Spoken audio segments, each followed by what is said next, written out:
ओम नमो नारायण नमो नारायण नमो नारायण। श्रीमद् भागवत यानी भगवान श्री कृष्ण का वांगमयी स्वरूप।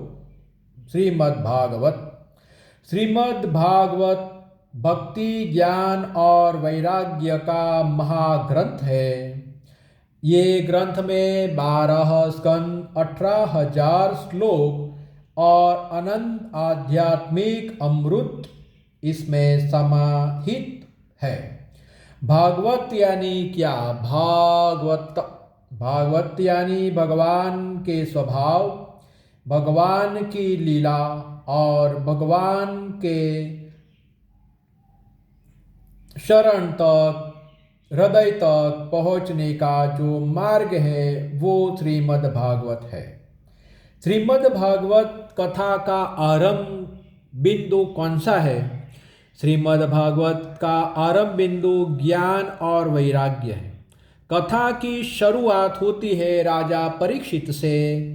राजा परीक्षित को श्राप मिला है ऋषि का कि राजा परीक्षित 7 दिन के बाद एक सर्प तुझे डसेगा और तेरी मृत्यु होगी। तब परीक्षित ने गादी, राज्य, संपत्ति सब का त्याग किया और गंगा के किनारे बैठे और अपने आप से प्रश्न किए। ऋषियों को महात्माओं के आश्रम में गए और प्रश्न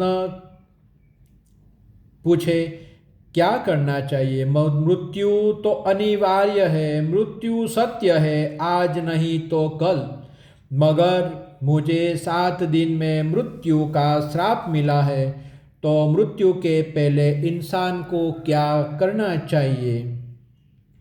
तब महर्षि शुकदेव जी ने राजा परीक्षित को 7 दिन जो कथा सुनाई, ये भागवत कथा है।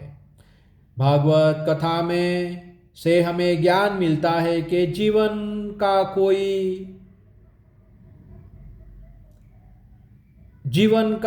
कोई निश्चितता नहीं, यानी जीवन अनिश्चित है। समय हमारे पास बहुत ही कम है। जीवन पानी के बूंद-बूंदे जैसा है, कभी खत्म हो जाए कहा नहीं जाता। झील के जैसा, नदी के जैसा, बाढ़ जैसा है, कब बह जाए कुछ भी कहा नहीं जाता। जीवन भी अनिश्चित, समय भी बहुत ही कम, तो क्या करना चाहिए? तो ये जीवन जो मिला है तो इसमें करने के लायक परम पवित्र और दिव्य अगर कोई कर्म है तो वो है भगवान का स्मरण। हमें भगवान का स्मरण करना चाहिए। प्रथम अध्याय में ये कहा गया।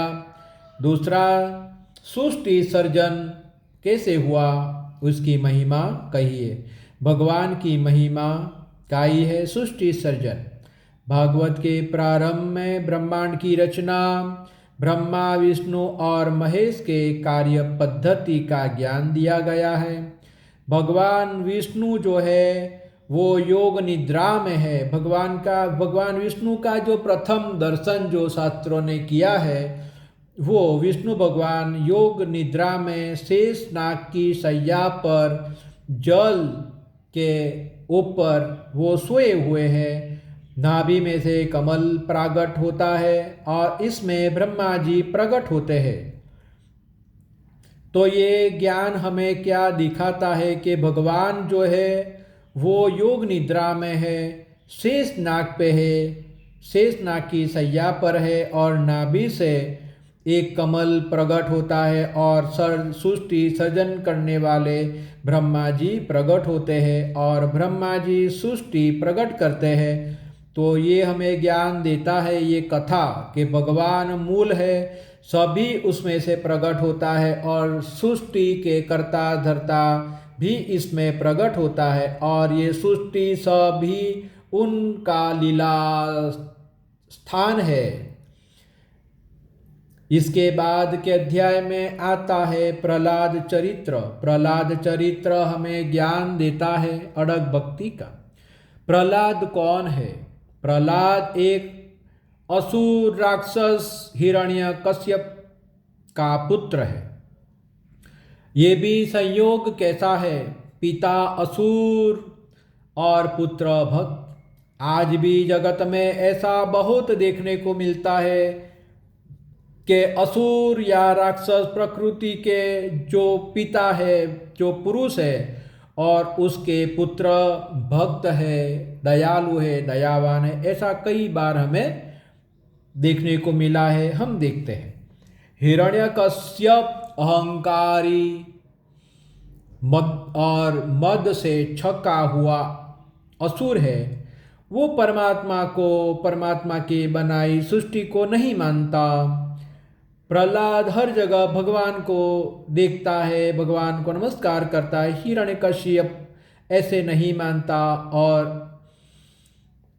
हिरण्यकश्यप ने अपने पुत्र के वध के लिए सभी आयोजन किए। तब भगवान की स्तुति प्रहलाद ने की और प्रहलाद की स्तुति को सुनकर एक निर्जीव स्तंभ में से भगवान नरसिम्हा प्रकट होते हैं और प्रहलाद को आशीर्वाद देते हैं और हिरण्यकश्यप का नाश कर देते हैं।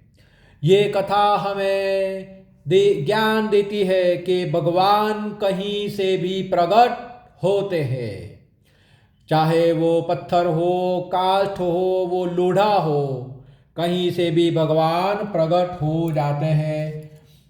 रत्न हो या पत्थर हो, पानी हो, कुछ भी हो, परमात्मा सब जगह पर है और कब किस में से प्रकट हो जाए कहा नहीं जाता। मगर एक बात कही जाती है, अगर आपकी भक्ति सच्ची है तो भगवान आपकी भक्ति से कहीं भी प्रकट हो जाएंगे। ओम नमो नारायण। हम आगे बात करेंगे ध्रुव चरित्र की। ओम नमो नारायण। मेरी चैनल को सब्सक्राइब करें। ओम नमो नारायण। जय श्री कृष्ण। राधे राधे। जो भी आपके इष्ट देव है उसे स्मरण करें और कमेंट में अवश्य लिखें ओम नमो नारायण।